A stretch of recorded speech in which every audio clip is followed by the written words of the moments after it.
Are you rich or broke for your age? Dug into the data to find out what actually makes you rich or poor for your age. And chances are, you're way off about where you actually stand. The average annual income for a person in their 20s is about $43,500, and the average net worth is $110,000. How? All I had was tens of thousands in student debt in my 20s. But while that number is correct, the truth is the average is very, very misleading. Averages are skewed by outliers. In this case, outliers are people in their 20s who are making a crazy amount of money. So instead of average income, we want to use median incomes, which is a more realistic representation of the population because it shows us the middle point, where half of the people earn more and half of the people earn less. The median income for a person in their 20s drops to $35,300 per year. See? You're not behind. And the net worth drops even further from over $110,000 to just $7,500. Yeah, that sounds more like it. Net worth isn't just income, but it includes things like your home and retirement accounts, which you're more likely to have by your later 20s. So hopefully you're starting to feel better about yourself if you're in this age group or if you're thinking about where you were in your 20s. But that warm feeling may leave quickly because it's time to look at debt.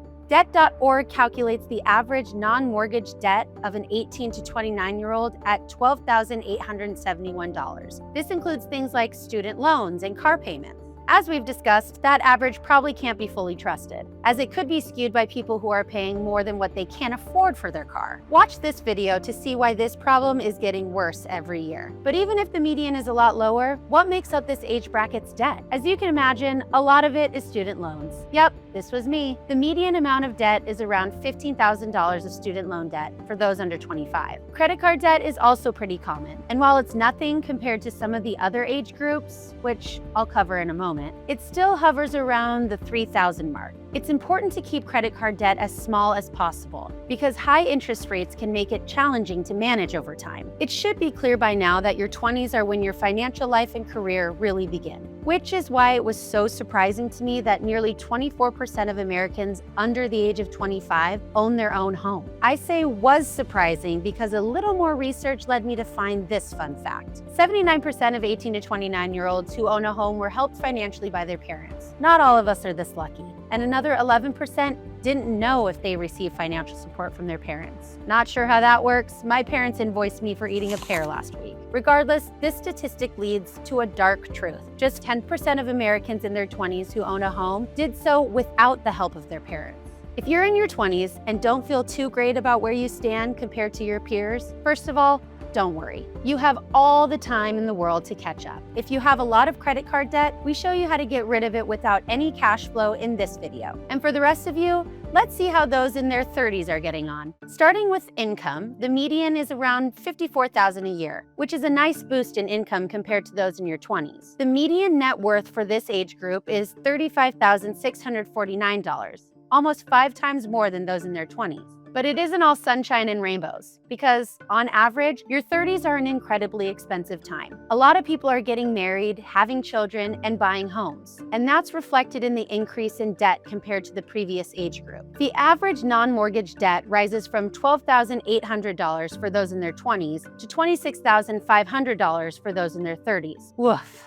I definitely feel that. Credit Karma did a survey and found that compared to Zoomers, millennials have double the average credit card debt and double the average student loan debt. And while the millennial generation isn't exclusively made up of people in their 30s, it's still pretty crazy to see the increase in debt. People in their 30s also have higher auto loan debt than any other age group. Then there's the homeownership rate, which rises quickly from 49.4% for 30 to 34-year-olds to 59.2% for 35 to 39-year-olds, suggesting that a bunch of people get on the home buying train later in their 30s. This sadly isn't the 1950s anymore, where my parents bought their first home at 25 for $50,000. For many of us in our 30s, trying to find the right balance of spending and saving can be really tricky. Our next video will cover the most common mistakes to avoid for first-time home buyers, so you don't accidentally lose your home. So subscribe so you don't miss it. If you aren't quite where you want to be, the great news is that you're still in your 30s, and there's a lot you can do. More on that in a minute.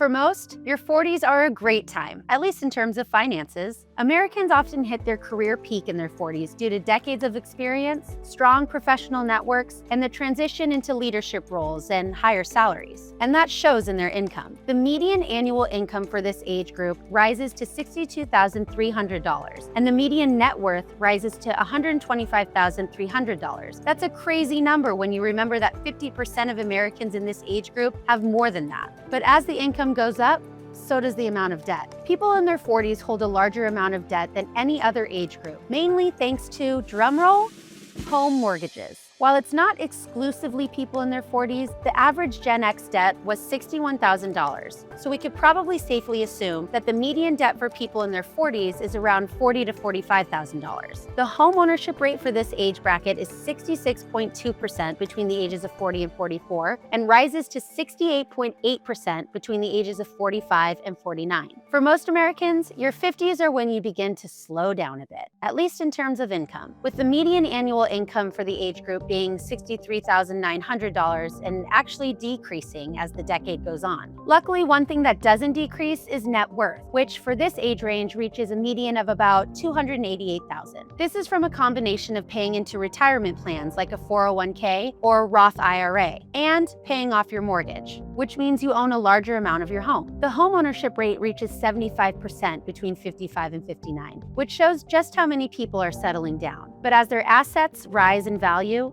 so do their costs. This age group leads in total credit card debt across all age groups. The number of bankruptcy filings is also surprisingly high for this age group, which could be caused by overspending during your 40s at the peak of your income. Overspending as you make more money is called lifestyle creep, and it's why most people still live paycheck to paycheck. I cover why this happens in this video, where I investigate the ideal salary. Before we get into winning formulas for financial success across time, we have one last age group to cover, the 60s. The median salary for this age group is $55,740, the first decrease we've seen. This decrease is likely because most people retire during their 60s, and they need to start relying on their retirement funds, Social Security, and paid-off assets to live. Luckily, the median person in this age bracket has done all right for themselves, with a net worth of $439,000, largely thanks to people paying off their mortgage. Now, what about homeownership? 78.4% of people are homeowners by the time they're 70. Thank goodness, because most people by this age are retired. But how is the debt looking?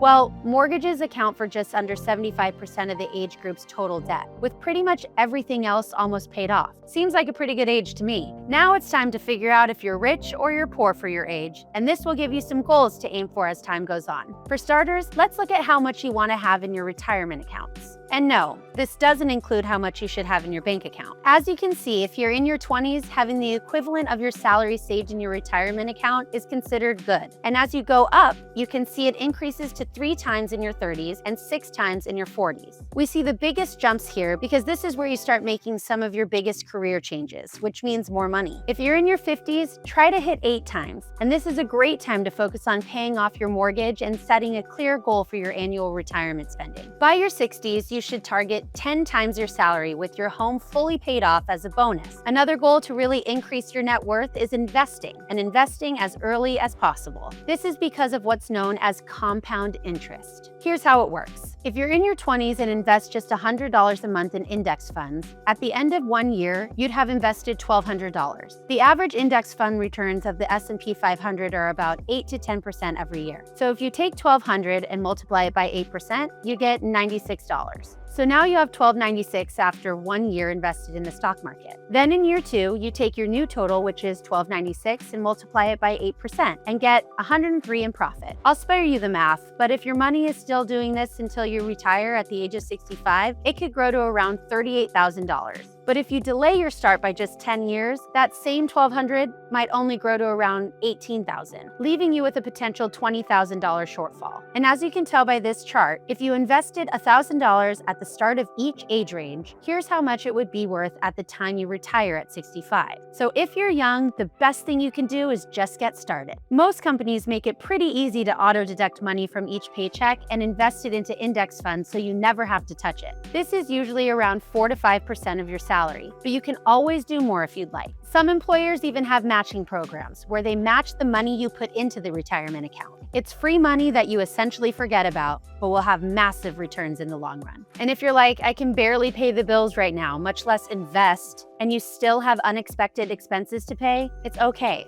You're not alone. If you're ever in a pinch, consider a personal loan from CreditNinja. You can apply online and could get your money in as little as a day. CreditNinja has thousands of 5-star reviews on Trustpilot, and we're here when you need us. You can learn more about our fast loans in this video. Thanks for watching, and remember, you're not behind. You still have time, and we just gotta be smart with our money.